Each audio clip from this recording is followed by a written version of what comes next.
ಚಿಕ್ಕನಹಳ್ಳಿ ಭಾಗದಲ್ಲಿ ಸೇರಿರುವಂಥ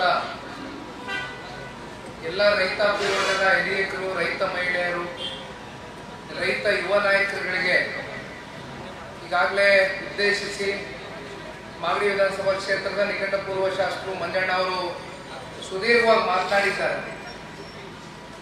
ಇದು ನಿಮ್ಮ ಹೋರಾಟ ಅಲ್ಲ, ಬದಲಾಗಿ ರೈತರ ಒಂದು ಸ್ವಾಭಿಮಾನದ ಹೋರಾಟ, ರೈತರ ಅಸ್ಮಿತೆಗೋಸ್ಕರ ಜನತಾದಳ ಪಕ್ಷ ಆಗಲಿ, ದೇವೇಗೌಡರಾಗ್ಲಿ, ಕುಮಾರಣ್ಣ ಅವರಾಗ್ಲಿ, ನಮ್ಮ ಇಡೀ ಕುಟುಂಬ ಸದಾ ಕಾಲ ನಿಮ್ಮಗಳ ಜೊತೆ ಹಿಂದಿನಿಂದಲೂ ನಿಂತಿದ್ದೇವೆ.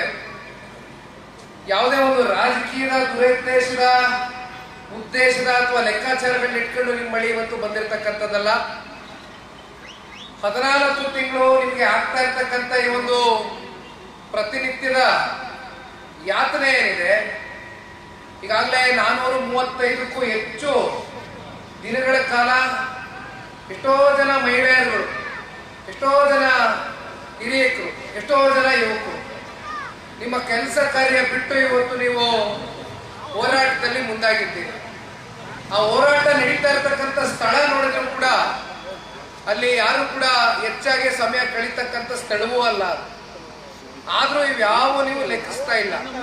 ಕಾರಣ ಇವತ್ತು ನಿಮ್ಮ ಸ್ವಾಭಿಮಾನದ ಪ್ರಶ್ನೆ, ನಿಮ್ಮ ಬದುಕಿನ ಪ್ರಶ್ನೆ, ನಿಮ್ಮ ಭಾವನೆಗಳ ಪ್ರಶ್ನೆಗೆ ಎಲ್ಲೋ ಒಂದ್ ಕಡೆ ಇವತ್ತು ಸರ್ಕಾರ ನಡ್ಕೊಳ್ತಾ ಇರತಕ್ಕಂತ ಒಂದು ರೀತಿ ನಿಜಕ್ಕೂ ಕೂಡ ಅತ್ಯಂತ ಖಂಡನೀಯ. ನೀವೆಲ್ಲವನ್ನ ಗಮನಿಸಿ ಕಳೆದ 14 ತಿಂಗಳ ನಿಮ್ಮ ಹೋರಾಟ ಏನಿದೆ, 2ನೇ ಬಾರಿ ನಾನು ಅಧಿಕೃತವಾಗಿ ಹೋರಾಟಕ್ಕೆ ಕೈ ಜೋಡಿಸಿರ್ತಕ್ಕಂಥದ್ದು. ನಿಮ್ಮ ಪ್ರತಿದಿನದ ಹೋರಾಟದ ಪ್ರತಿ ಕ್ಷಣದ ವಿಚಾರವೂ ಕೂಡ ಸನ್ಮಾನ್ಯ ಕುಮಾರಣ್ಣ ಅವರು ತರಿಸ್ಕೊಳ್ತಾ ಇದ್ದಾರೆ. ನಾನು ಮಂಜಣ್ಣ ಅವ್ರ ಜೊತೆ ನಿರಂತರವಾಗಿ ಚರ್ಚೆಯಲ್ಲಿ ಇದ್ದೇನೆ. ಒಂದು ಮಾತು ಈ ಸಂದರ್ಭದಲ್ಲಿ ತಮ್ಮೆಲ್ಲರಲ್ಲೂ ನಾನು ಹೇಳ್ತಕ್ಕಂಥದ್ದು ಇಷ್ಟೇ.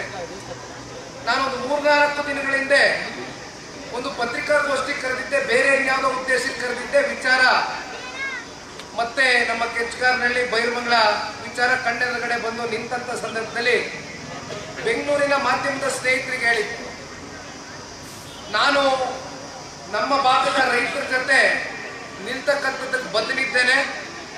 ನಾನು ಒಮ್ಮೆ 26 ಗ್ರಾಮಗಳಿಗೂ ಹೋಗಿ 26 ಗ್ರಾಮದ ರೈತರ ನಿಜವಾದ ಸಂಕಷ್ಟಗಳೇನಿದೆ, ಯಾವ ರೀತಿ ರೈತರು ಬದುಕ್ತಾ ಇದ್ದಾರೆ, ಯಾವ್ಯಾವ ರೀತಿ ಬೆಳೆ ಬೆಳೀತಾ ಇದ್ದಾರೆ, ಯಾವ ರೀತಿ ತೋಟಗಾರಿಕೆ ಮಾಡ್ತಾ ಇದ್ದಾರೆ, ಯಾವ ರೀತಿ ಹೈನುಗಾರಿಕೆ ಮೂಲಕ ನಿಮ್ಮ ಬದುಕನ್ನ ಕಟ್ಕೊಂಡಿದ್ದೀರಿ, ನೀವು ಜೀವನ ರೂಪಿಸ್ಕೊಂಡಿದ್ದೀರಿ ಅಂತಕ್ಕಂಥದ್ದನ್ನ ನಿಖಿಲ್ ಕುಮಾರಸ್ವಾಮಿ ಒಮ್ಮೆ ಹೋಗಿ ಕಣ್ಣಾರೆ ಅದನ್ನ ನೋಡಿ ಬರಬೇಕು ಅಂತಕ್ಕಂಥದ್ದನ್ನ ನಾನೇನು ಮನಸ್ಸಲ್ಲಿ ಅನ್ಕೊಂಡಿದ್ದೆ. ಅದು ಮಾಧ್ಯಮದಲ್ಲೂ ಕೂಡ 4 ದಿನದಿಂದ ಹೇಳಿದ್ದೆ.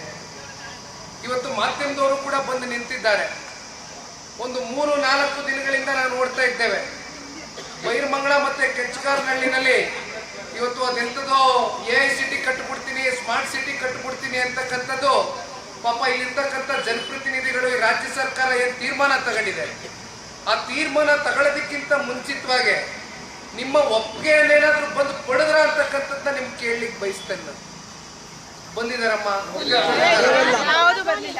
ಯಾಕೆಂದ್ರೆ ಮಾಧ್ಯಮಗಳಲ್ಲಿ ತಾವು ನೋಡಿದಿರಿ, 80% ಜನ ಭೂಮಿ ಇಟ್ಕೊಂಡಿರ್ತಕ್ಕಂಥವ್ರು ನಮ್ಮ ರೈತರು ಯಾರು ಉಳುಮೆ ಮಾಡ್ತಾ ಇದ್ದಾರೆ ಎಲ್ಲರೂ ಕೂಡ ಒಪ್ಕೊಂಡ್ಬಿಟ್ಟಿದ್ದಾರೆ.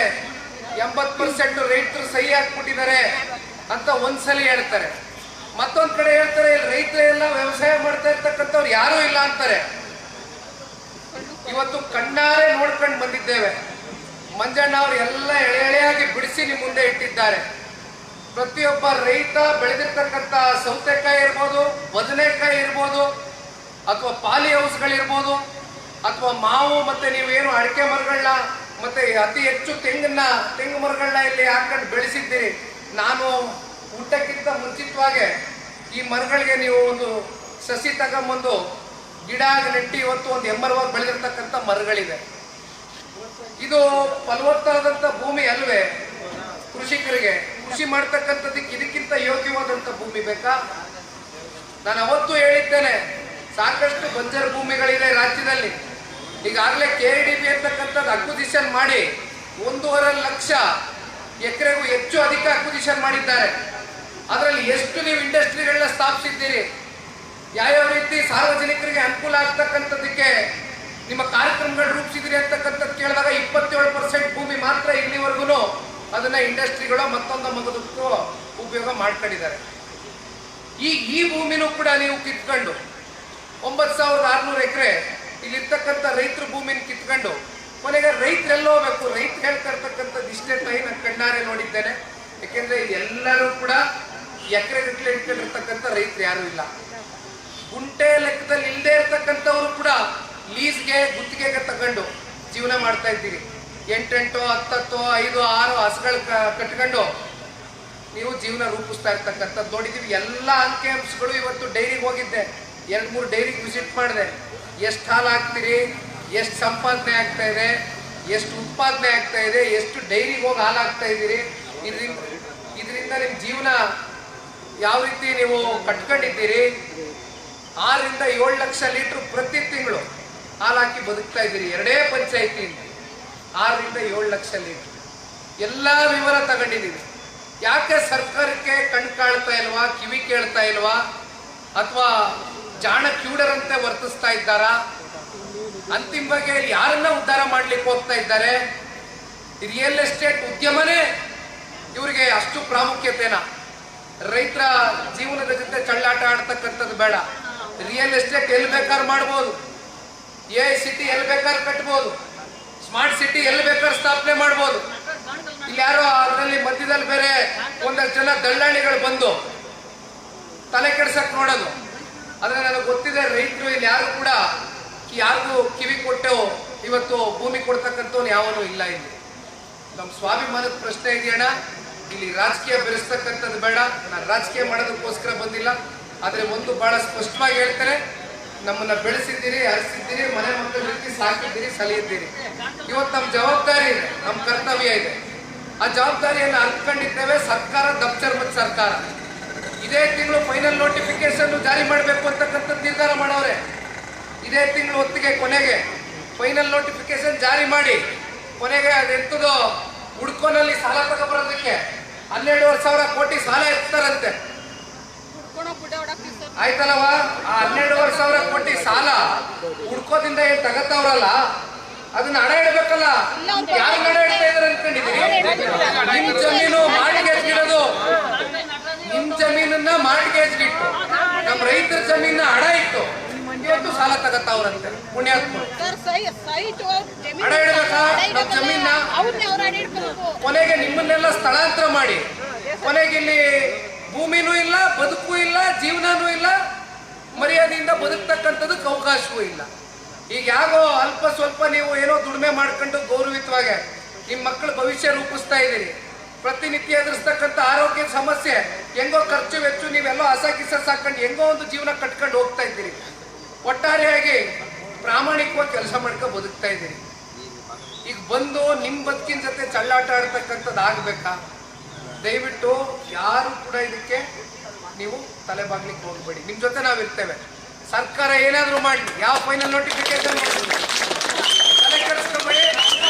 ಕಾನೂನಿನ ಹೋರಾಟ ಮೊನ್ನೆ ನಾವೆಲ್ಲ ಜೊತೆಲವ್ರೆ ಕಾನೂನಿನ ಹೋರಾಟಕ್ಕೆ. ಯಾಕೆಂದ್ರೆ ಈಗಾಗಲೇ 3,500 ಇಂದ 4,000 ತಕರಾರು ಅರ್ಜಿಗಳು ನೀವೇ ಬರೆದು ಹಾಕಿದ್ದೀರಿ ಸರ್ಕಾರಕ್ಕೆ. ಆದ್ರೆ ಇಲ್ಲಿವರೆಗೂ ಸರ್ಕಾರದ ಕಡೆಯಿಂದ ಯಾವುದೇ ರೀತಿ ರಿಪ್ಲೈ ಬಂದಿಲ್ಲ. ಎಲ್ಲ ಸುಮ್ಮನೆ ಬರ್ಸ್ಕೊಂಡ್ರು, ಮೂಲೆಗೆ ಹಾಕಿ ಬಿಸಾಕಿದ್ರು. ಆದ್ರೆ ಒಂದ್ ಮಾತನ್ನ ಹೇಳ್ತೇನೆ, ಕಾನೂನಿಗಿಂತ ದೊಡ್ಡವರು ಈ ಸರ್ಕಾರವೂ ಅಲ್ಲ. ಎಲ್ಲ ತಲೆ ಬರಬೇಕಾಗ್ತದೆ. ಕಾನೂನಿನ ಅಡಿಯಲ್ಲಿ ನಿಮಗೆ ಸಿಗ್ಬೇಕಾಗಿರ್ತಕ್ಕಂಥ ಹಕ್ಕೇನಿದೆ ಅದನ್ನ ಉಳಿಸ್ಕೊಳ್ತಕ್ಕಂಥದ್ದಕ್ಕೆ ಕಾನೂನಾತ್ಮಕವಾದಂಥ ಹೋರಾಟ ನಿಮ್ಮ ಜೊತೆಯಲ್ಲಿ ಕುಮಾರಣ್ಣ ಅವರು, ಅವರ ಒಂದು ಮಾರ್ಗದರ್ಶನದಲ್ಲಿ ನಾವು, ಮಂಜಣ್ಣ ಅವರು, ನಾವೆಲ್ಲರೂ ಸೇರಿ ಇಲ್ಲಿರ್ತಕ್ಕಂಥ ರೈತ ಮುಖಂಡರುಗಳು ಕೈ ಜೋಡಿಸಿ ಮನವಿ ಮಾಡ್ತೇನೆ. ಯಾಕೆಂದ್ರೆ ಇದು ನಿಮ್ಮ ಭೂಮಿ, ನಿಮ್ಮ ಮಕ್ಕಳ ಭವಿಷ್ಯ ಅಡಗಿದೆ. ನಿಮ್ಮ ಜೊತೆಲಿ ನಾನಿರ್ತೇನೆ. ದಯವಿಟ್ಟು ಧೃತಿಗೆಡಬೇಡಿ. ನಿಮ್ಮ ಜೊತೆನಲ್ಲಿ ನಾವೆಲ್ಲ ಭದ್ರಾಗೆ ಬಂದಿದ್ದೇವೆ. ಯಾವ ಹೋರಾಟ ಯಾವ ಹಂತಕ್ಕೆ ಬೇಕಾದ್ರೂ ಹೋಗೋಣ. ಇವತ್ತು 1 ದಿನ 2 ದಿನ ಬಂದು ಇಲ್ಲೇನೋ ಬೊಗಳೆ ಭಾಷಣ ಬಿಟ್ಟು ಹೋಗ್ತಕ್ಕಂಥ ಪ್ರಶ್ನೆ ಇಲ್ಲ. ನಿಮ್ಮ ಜೊತೆನಲ್ಲಿ ಪ್ರತಿ ಹಂತದ ಸುದ್ದಿಯನ್ನ ನಾವು ಗ್ರಹಿಸ್ತೇವೆ. ಕುಮಾರಣ್ಣ ಅವರು ಡೆಲ್ಲಿಲವ್ರೆ ಬೆಳಗ್ಗೆಯಿಂದ 2 ಸಲ ಫೋನ್ ಮಾಡಿದ್ರು. ನಿನ್ನೆ ಸಂಜೆ 3 ಸಲ ಮಾತಾಡಿದ್ರು ಮಂಜಣ್ಣ ಅವ್ರಿಗೂ. ಇಲ್ಲಪ್ಪ ಹೇಳು, ನಾನು ಬರ್ತೀನಿ ಕಣೆಯ, ನಾನು ಒಂದ್ಸಲಿ ಎಲ್ಲ ಒಂದು ಹಳ್ಳಿಗಳನ್ನ ನಾನು ವಿಸಿಟ್ ಮಾಡಬೇಕು, ನಮ್ಮ ಜನ ನಾನು ನೋಡ್ಬೇಕು. ಬಂದೋಯ್ತೀನಿ, ಧೃತಿ ಕೆಡೋದ್ ಬೇಡ, ಧೈರ್ಯ ಕೆಡಿಸ್ಕೊಳ್ಳೋದು ಬೇಡ. ನೀನು ಮತ್ತೆ ಮಂಜಣ್ಣ ಇಬ್ರು ಹೋಗ್ಬಿಟ್ಟು ಬನ್ನಿ ಅಂತ ಇವತ್ತು ಕುಮಾರಣ್ಣ ಹೇಳಿದ್ರು. ಬಂದಿದೀವಣ್ಣ. ತಾಯಿ ದಯವಿಟ್ಟು ಧೈರ್ಯವಾಗಿರಿ, ನಿಮ್ಮ ಜೊತೆ ನಾವಿರ್ತೇವೆ. ನಿಮ್ಮ ಭೂಮಿಯನ್ನ, ನಿಮ್ಮ ಹಕ್ಕನ್ನ ಮತ್ತೆ ನಿಮ್ಮ ತೆಕ್ಕೆಗೆ ತಗೊಳ್ತಕ್ಕಂಥದಕ್ಕೆ ಎಲ್ಲ ರೀತಿಯಾದಂಥ ಹೋರಾಟಗಳು ಮಾಡೋಣ. ಸಿದ್ಧರಾಗಿ. ಧನ್ಯವಾದ.